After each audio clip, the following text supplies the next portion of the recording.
eu vou mostrar para vocês o real motivo porque a gente escolheu esse calendário, né?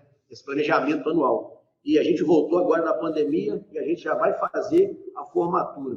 Aí, se nós deixarmos pensar assim, mas voltou agora, tem 2 meses, é muito pouco tempo. Pouco tempo, desculpa a expressão, para quem quer trabalhar pouco. Quem quer trabalhar muito, tem muito tempo até lá. Então, eu tracei esses 2 meses e estou trabalhando em cima dele para ensinar o melhor que eu posso. E nós temos uma faixa coringa, então é um momento que a nossa metodologia está fazendo mais efeito para nós mesmos. Então, assim, o primeiro momento na avaliação prática, anotei aqui, é o primeiro momento do desafio da criança, onde nós, professores, convidamos a criança para um desafio. Ela vai ser avaliada, mas ela não vai saber que ela vai estar sendo avaliada, sendo testada. Eu chamo a criança para um desafio. Nós, professores, temos que melhorar a nossa linguagem verbal com a criança. Quando você fala assim, vai ter uma avaliação prática. Eu não falo isso, eu falo assim, vamos começar o nosso desafio. A avaliação prática é um detalhe para os pais, mas é um desafio que tem. Não tem pais, não tem ninguém presente. Ali, eu planejo o restante do meu ano. Porque eu sei onde estão as falhas, onde as crianças estão precisando melhorar. Então, meu plano de aula, meu planejamento de aula vai ser baseado na avaliação prática. Aí, é o primeiro momento onde eu tenho o feedback do retorno. As crianças voltam das aulas e eu sei, isso aqui ficou bem elaborado na cabeça dela, isso aqui não ficou, vamos trabalhar essa questão aqui, ela está com dificuldade na questão, o doutor Carlos falou, a questão do rolamento, proteção da cabeça, vamos voltar lá atrás, vamos trabalhar, dar um passo atrás nas aulas de jiu-jitsu, no seu planejamento, é muito bom. Às vezes você faz o planejamento mensal e você consegue completar isso só bimestral, porque você tem que, literalmente, mestrar como a gente aqui, introduzir o jiu-jitsu.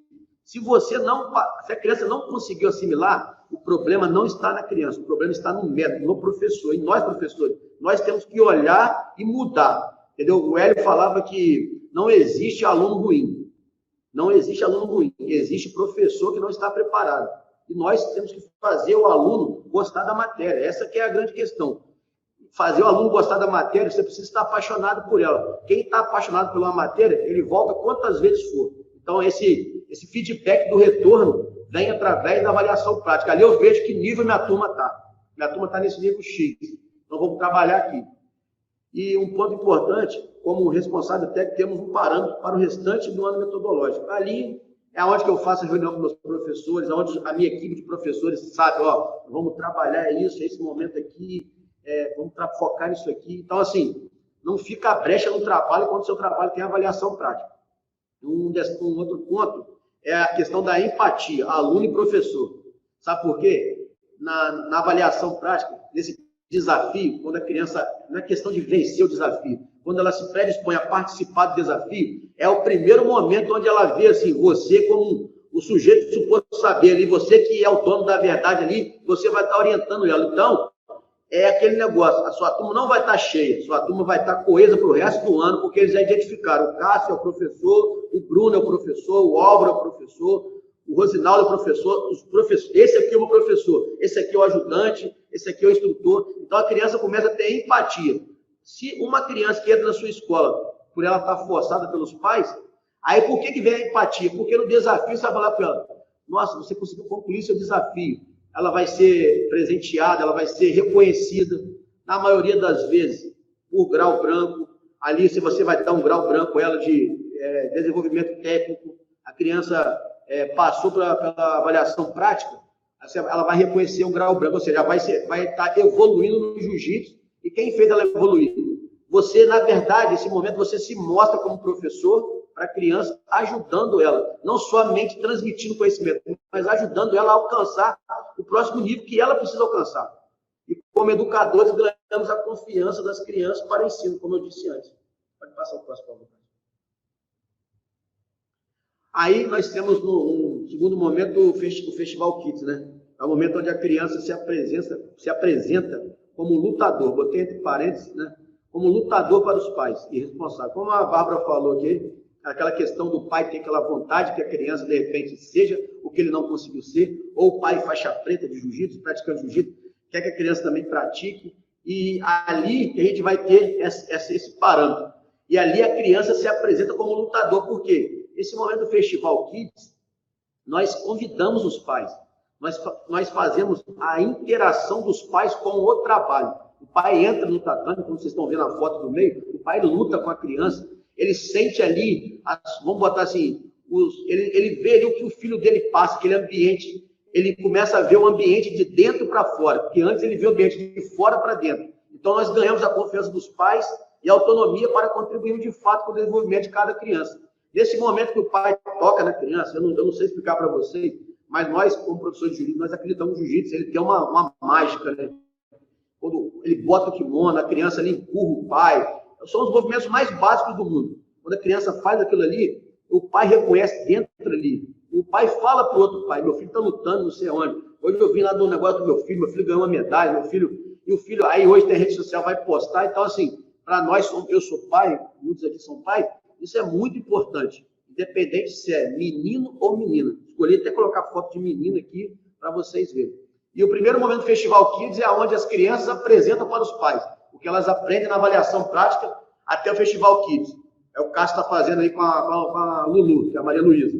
E depois a gente convida os pais a entrar no tatame. Isso não está harmonizado com os pais, não. Os pais vão ser pegos supostamente de surpresa ali. É esse momento ali que você colhe inúmeros feedbacks. O pai vai ver. Já ganhamos muitos pais para o jiu-jitsu através disso aí. E quando a criança recebe a medalha, cada ano a gente faz uma proposta. A criança recebe a medalha, é o primeiro reconhecimento da criança perante a sua família. É o primeiro reconhecimento onde a criança chega assim, ó, o meu lutador é um campeão, é um vencedor. Nossa medalha não tem primeiro, segundo e terceiro. Nós temos uma medalha só para todos, para mostrar que ele é um campeão de fato. O seu campeão, o campeão da família. É a criança que venceu as suas barreiras, suas limitações e ganhou. E isso, dali, no Festival Kids, você vai ver a criança que tem a predisposição para competir ou não, que tem criança que trava na hora, que vem os pais, enfim.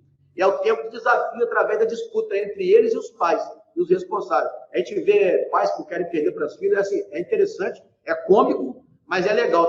Se eu trouxer a Barba no Festival Kids, ela vai fazer várias leituras de vários pais. Aí você consegue fazer essa interação. A Barba está trabalhando com a gente assim, em off, mas dá para fazer a interação. Quando o pai vem com a demanda, meu filho não está fazendo isso. Aí você consegue ler no filho as dores do pai facilmente. Então, assim, isso contribui muito para o trabalho. Próximo, cara. E para fechar, né, vem a nossa formatura. Acho que ficou no intervalo aí, pode ver alguns vídeos. A formatura a gente já detalhou todos isso aqui, pessoal. Todo esse planejamento a gente detalhou nos módulos anteriores, tá? A gente está fazendo uma abordagem agora teórica do real motivo disso aqui.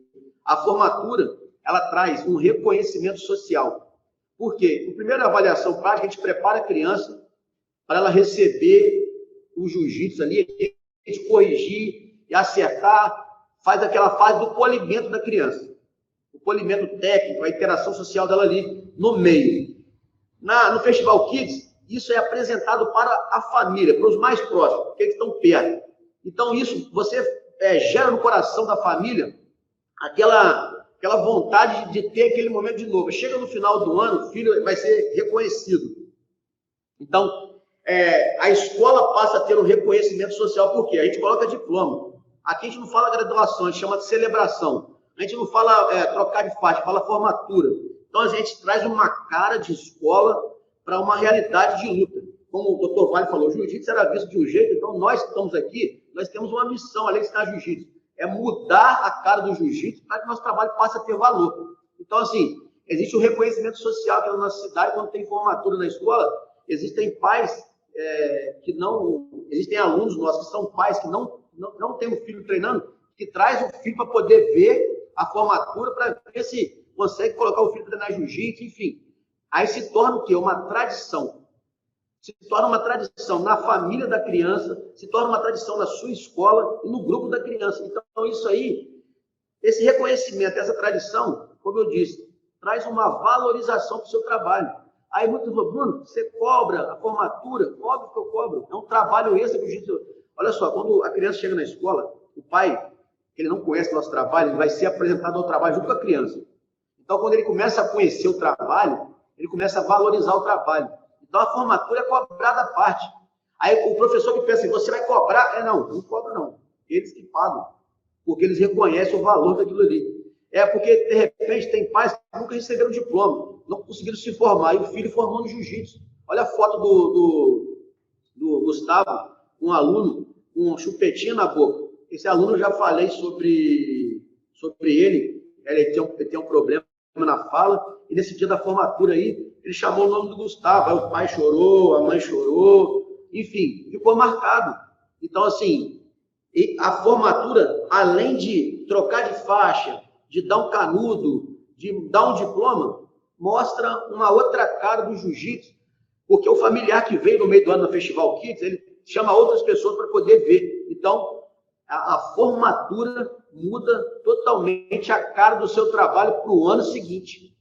Isso você pode ter certeza. No ano seguinte, e é aquele negócio, você nunca pode fazer sempre do mesmo jeito, a gente está sempre mudando. Esse ano ia ser num lugar maior, mas devido à pandemia, eu só posso falar para você assim, mesmo na pandemia, eu não consigo fazer a formatura esse ano aqui na escola. Graças a Deus, voltaram muitos alunos. Assim, eu agradeço a Deus, obviamente, mas assim, sem trabalho, não adianta. Se você não tiver um método, um trabalho específico, não adianta. E nesse momento da formatura, para me fechar aqui com vocês, é muito interessante vocês, quando as crianças vão receber a faixa, a gente chamar os instrutores que ajudam vocês durante o ano todinho. Porque às vezes tem professor que quer hora só para ele, né? O instrutor trabalhou lá, fez tudo, deu a vida, o professor teve que faltar. Aí chega na hora de reconhecer uma faixa de uma criança. Eu aprendi isso com o mestre Alba. O instrutor não vai amarrar a faixa, mas ele vai estar do seu lado ali. Ou seja, ele faz parte daquele momento. Então, assim, isso é muito importante destacar para vocês, a importância da equipe de trabalho. Sozinho, assim, é quase que impossível trabalhar, tá, pessoal?